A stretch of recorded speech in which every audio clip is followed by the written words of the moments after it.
Hi everyone, I'm Joe Rapisardo from Adoption.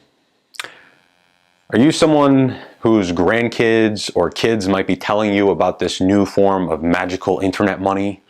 Or are you the corporate employee who is seeing blockchain technology sweep the world, but you don't know what it is?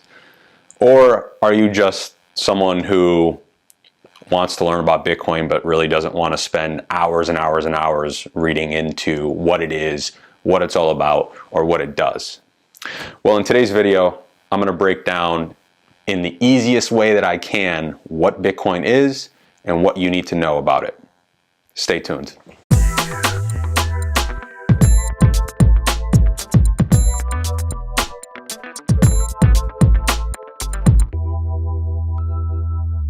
Okay, so this is a topic that usually gets quite confusing from the start, and it really does turn off people right away. But my goal with Adoption is to take all of this information about Bitcoin and break it down in a way that you can understand as an average person. So what is Bitcoin? Bitcoin is two things. First, it's a piece of software, and second, it's a form of online money. It's an actual digital currency. But let's start with the first thing. And I think this is also the most important for people to understand. So Bitcoin is actually a piece of software, and it's what they call a protocol. So I'd like to start by bringing up an example of an existing piece of protocol or piece of software that all of us know today. Email. Email was created, in the 80s and 90s or whenever. It was open source. It was a piece of software that someone created and launched online that allowed people to send a message to one another. No one controls email. Not one person owns it.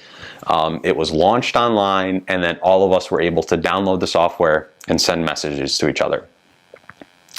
That is what Bitcoin is. Bitcoin is a piece of software, a protocol, that's peer-to-peer and open source, meaning that anyone can download a copy of this software and anyone can participate in the actual Bitcoin community. So just like you can send an email from one person to another, anyone can download the Bitcoin blockchain and start using Bitcoin and send transactions from one to another. The second thing to understand is that this piece of technology is not controlled by one person, not controlled by one government, or not controlled by one entity of people. This piece of software and technology is uncensored. It is, like I said, it is owned by all of the participants in the network. So anyone that downloads the Bitcoin blockchain participates, and we don't have to worry on a government stopping transactions or anything like that. All right, and third, I think this is the most important. I think this helps people understand what the potential is with this actual piece of software. So think about traditional banking today, right? When you deposit a check into a bank account, or if you're going to make a wire payment out of a bank account, you typically have to wait a certain amount of time for that to actually happen. We have to wait a certain amount of time for a check to clear when we deposit checks. And when you wire money, for example, you have to typically wait several days to a week in order for that money to get to wherever it's going. Why is that? That's because the actual technology that banks use in the software itself, the infrastructure, the software that banks in the banking industry and the financial industry uses all around the world today, requires people like you and I to actually show up to work and process these payments and process these transactions.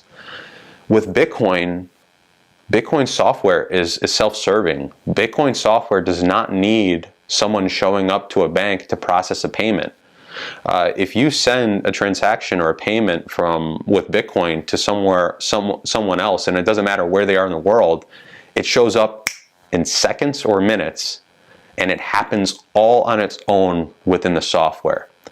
This, for me, is one of the most powerful things, because now banking and payments become much, much more efficient, much faster, and the best part is there's less fees.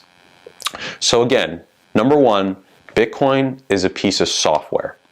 It's a piece of software that is open source, meaning that no one controls it and anyone can download it around the world. And it's a piece of software that is more efficient than the current technology we have within the financial system and the banking system around the world. Okay, so let's get to number two. Number two, what Bitcoin is it's a digital currency. It's a form of online money.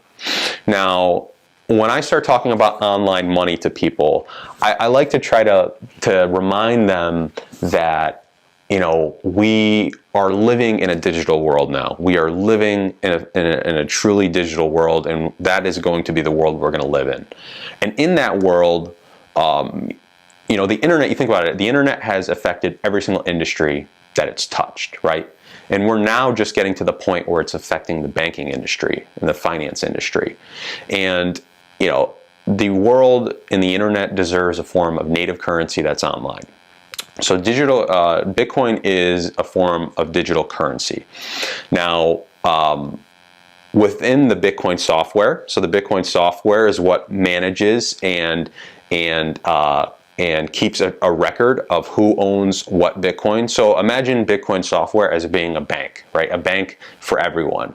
And just like you go to a bank today, when you have money in a bank account, the bank knows how much money you have. They know how much money the next customer has. They know how much money, you know, the business that has a bank account open with them has. That's what the Bitcoin software does. So the Bitcoin software keeps a record of who has what Bitcoin. And it does that without anyone needing to work at a company, right? So let's talk about the currency itself. So 21 whole Bitcoin will ever exist. So 21 million whole Bitcoin will ever exist. You can break down a Bitcoin 100 millionth decimal places. So what that means is if you take one Bitcoin and you go 100 million decimal places, so that's, you know, that's 9. That's how much you could actually break one Bitcoin down. So don't get caught up on, oh, there's only 21 million that ever exist, and once they're all bought up, there's going to be no more. No, that's not how this system works.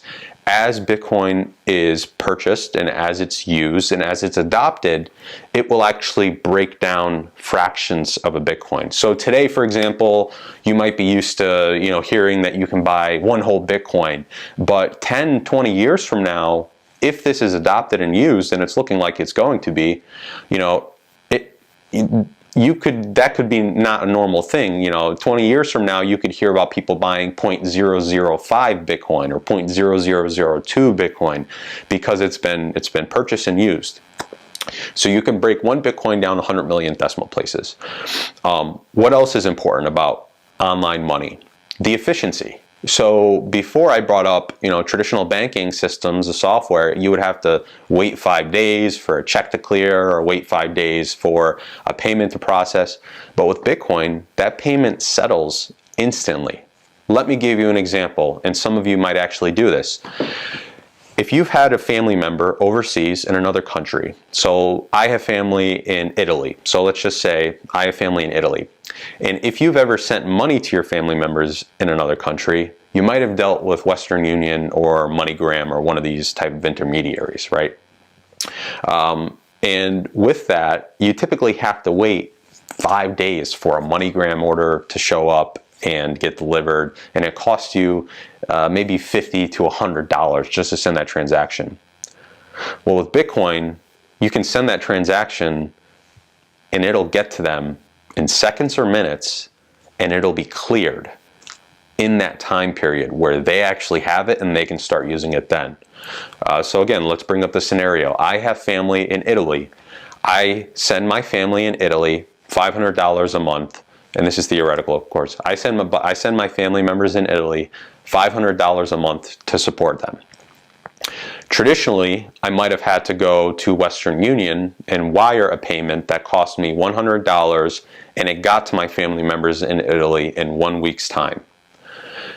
But instead, I decide to use Bitcoin. And what I can do is I can send Bitcoin to my family in Italy, $500 worth of Bitcoin to my family in Italy, and they'll receive it within seconds or minutes. And the fees on that cost me around 25 cents. and they can start using it within minutes because the money has been sent to them. It's settled because remember, there's no one that has to show up to a bank to process these payments, and they can start using it in seconds. So the efficiency of Bitcoin is really one of the most powerful things. So again, Bitcoin is two things. Bitcoin is a piece of software that isn't controlled by anyone, that anyone can use, just like email. Bitcoin is also a form of online money, it's a digital currency. It's scarce, just like physical gold, meaning that there's only 21 million that ever exist, so as time goes on, it will be more valuable. And it's programmable. And because it's programmable, it's more efficient, and we can operate with it online in a much better manner. And the last thing I want to bring up too, because it is also a most important thing, it's more secure. How many of you have had your credit cards hacked or your bank accounts hacked?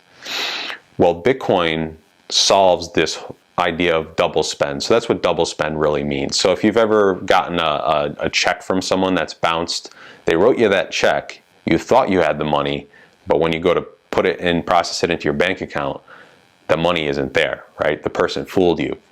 Well, with Bitcoin, the actual software validates that that money is sound, that money exists, and it's actually there. So I hope I did a decent job of trying to explain what Bitcoin is in a way that you might understand. What will help me is if you leave a comment on any questions that you have or any clarifications that you would like to hear from this video, and I will absolutely get back to you and try to clear that up for you. Keep following adoption. What my goal is with these video series is to try to break down all elements of Bitcoin in a way that everyone can understand to help increase adoption. As we know right now, the current global financial infrastructure and the economy are really teetering on the edge of yet again another collapse. So Bitcoin is going to become very important in the years to come for individuals to preserve and grow their wealth.